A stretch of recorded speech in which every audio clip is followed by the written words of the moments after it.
ایک بزرگ فرماتے تھے اگر کسی کو تم برائی میں بھی دیکھو تو یہ سوچو ہو سکتا ہے اس کی زندگی کی آخری برائی ہو پھر وہ توبہ کر لے، اور میری زندگی کی ہو سکتا ہے یہ آخری نیکی ہو، مجھ سے کوئی گناہ سرزد ہو جائے۔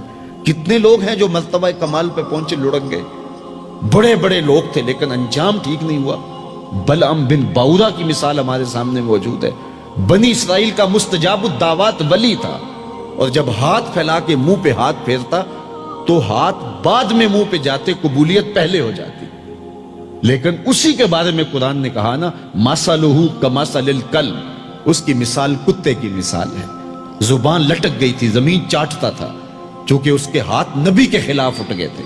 اس نے سمجھا تھا میں مستجاب الدعوات ہو گیا ہوں، اب جو چاہوں جس کے بارے چاہوں بد دعا کر دوں، لیکن بد دعا اپنے حق میں نکل گئی، زبان لٹک گئی۔ اس لیے میاں صاحب بولے پڑھنے اتے مان کرینا نہ آکھی میں پڑھیا، او جبار کہار صداوے متا روڑ دیوے دودھ کڑیا۔ تو اس لیے ہر وقت ڈرتے رہو۔ ابھی ملیکہ کہتے ہیں میں نے 30 اصحاب رسول سے ملاقات کی ہے، 30 اصحاب رسول سے، تو میں نے ہر شخص کو فکر مند پایا ہے، وہ کہتے تھے ہمارا انجام ٹھیک ہو جائے، انجام ٹھیک ہو جائے۔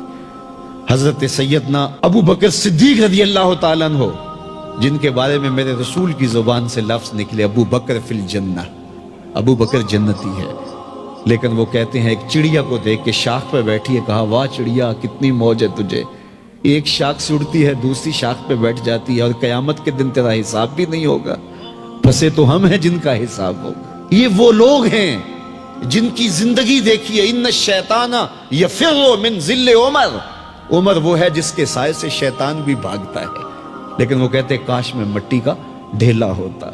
اللہ اکبر۔ حضرت عمر کہتے ہیں کہ اگر برابر سرابر بھی چھٹ گئے تو غنیمت جانیں گے، اگر برابر بھی چھٹ گئے تو پھر بھی غنیمت جانیں گے۔ یہ وہ لوگ ہیں جن کی زندگیاں تقوی سے عبارت تھی، اور اللہ کی خشیت جن کے سینوں کا نور تھا اور باطن کا سرور تھا۔ ہمارے بہت سارے معاملے اور بہت ساری خرابیوں کی جڑ یہ ہے کہ ہم نے اس دنیا کو اوڑھنا بچھونا بنا لیا۔ ایسے اس دنیا میں ہم زندگی گزار رہے ہیں جس طرح ہم نے اس دنیا سے کبھی جانا ہی نہ ہو۔ اس لیے دنیا کی بے رغبتی، دنیا کی بے رغبتی کا مطلب یہ نہیں ہے کہ ترک دنیا کیا جائے۔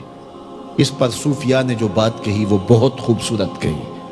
وہ کہتے ہیں کہ دنیا کے اندر ایسے رہو جس طرح کشتی پانی میں رہتی ہے، کہ کشتی پانی میں رہتی بھی ہے لیکن پانی کو اپنے اندر آنے بھی نہیں دیتی۔ تم دنیا میں رہو، دنیا تمہارے اندر نہ رہے۔ اگر تم دنیا میں رہو گے تو خیر ہے، اگر دنیا تمہارے اندر رہی تو پھر کچھ نہیں بچ پائے گا۔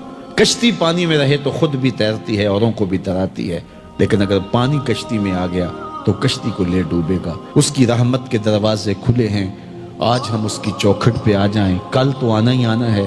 پھر جو کفن میں منہ چھپا چھپا کے آتے پھریں گے، کیا اچھا ہو کہ خود کھلے منہ سے اس کی رحمت کے دروازوں پہ آ جائیں۔ اس کی رحمتیں آواز دے رہی ہیں، یا ایھا الانسان، او بھاگنے والے انسان، او نسیان کے پتلے، او بھولے ہوئے، او بھٹکے ہوئے، راستہ چھوڑ کے جانے والے، مالک کی رحمت کی آغوش کو ترک کر دینے والے، آجا پلٹ کے، ما غرک بربک الکریم، آجا تیرا رب بڑا ہی کریم ہے۔ قبل اس سے وہ ماننے سے انکار کر دے، توبہ کا دروازہ بند ہو جائے، سورج مغرب سے طلوع ہو جائے، پھر بندہ ہاتھ کاٹے۔ کسی نے چیخ چیخ کے مجھے کہا تھا، کوئی رو رو کے ترلے منتیں کر کے مجھے کہتا تھا، میں اس کی بات کو نہ سنا، کاش کہ اس کی پکار کو سن لیا ہوتا، اس کی آواز پہ لبیک کہہ دیا ہوتا، اور میں اس کے ساتھ چل پڑتا، اور وہ مجھے انگلی تھام کر محمد عربی کی چوکھٹ پہ پہنچا دیتا، تو آج یہ رسوائیاں میرا مقدر نہ ہوتی۔